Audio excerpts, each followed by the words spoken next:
Magandang hapon po sa lahat. Ay pong ayo bagli ko dahil dito po sa Quezon Boulevard, Quiapo, Maynila. Quezon Boulevard po, Matibigan. Matibigan, ating pong balikan na nakasulat sa Maawit 34:10 na nagsasabi, ang mga leon ay nagugutom din. Nagkukulang sila sa gustong pagkain. Subalit, ang sumusunod kay Yahweh, mga mabubuting bagay sa kanila'y hindi daw. Napakaganda makibigan pag tayo ay sumunod sa ating Creator, dahil ito, tayo rin po ang makinabang. Tayo rin po makibigan ang magkaroon ng pagpapala. Tayo rin po makibigan ang magiging alulog ng pagpapala sa iba. Kapag tayo sumunod, may pagpapala, maaring tatanungin tayo, ano po ang iyong ginagawa? Bakit ka nagkaroon ng mga mabubuti? Dahil iyan, makibigan, yan ang resulta ng pagsunod. Yan ang resulta, makibigan, sa pagsunod sa ating God Almighty. Napakabuti at napakadakil ang ating God Almighty. Siyang hari ng mahari, Diyos na mga Diyos, at Panginoon ng Panginoon. Bakit pa tayo pipili na hindi pagsunod? Kasi ang pagsunod sa Kanya may kaakibat na pagpapala. Kaya makibigan, samantalahin po natin ang pagkakataon na habang tayo ay dito sa mundong ibaba, ating masunod ang kanyang kagustuhan upang ang pagpapala ay hindi mawawala sa atin.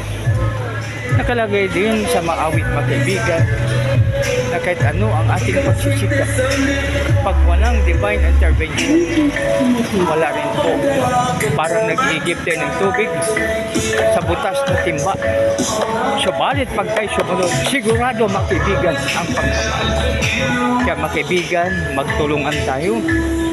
I-remind po natin ang bawat isa na tayo sumunod sa ating God Almighty. Tayo ay mag-search. Mag-search po tayo. Pagkatapos ng search, copy-paste. Pagkatapos ito, i-send natin sa ating makaibigan upang marinig nila ang magandang balita. Dahil pag makarinig tayo ng magandang balita, napakaganda. Dahil makaibigan, a merry heart gives us good health. So yan lang parang i-paraphrase ko sa magkaibigan. Pag malungkot naman tayo, nagkakasakit tayo.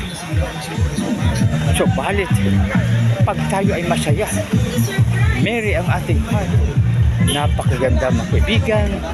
Kaya paano pa po ang ating hinihintay?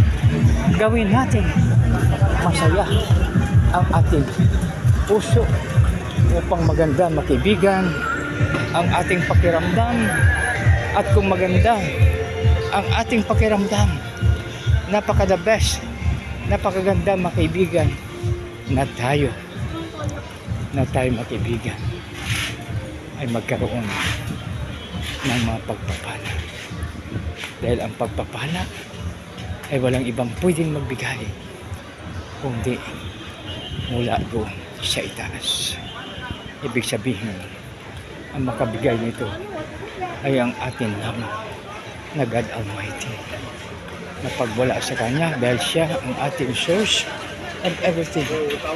Siya ang dahilan ng lahat ng bagay. Kaya pagwala Siya, wala rin tayo.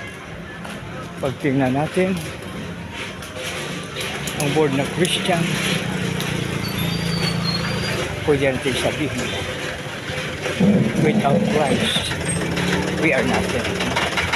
Pag wala si Kristo, wala tayo. Dahil Siya ang source ng lahat. Kaya mga kaibigan, ano pa po ang inyong hinihintay? Dito na tayo.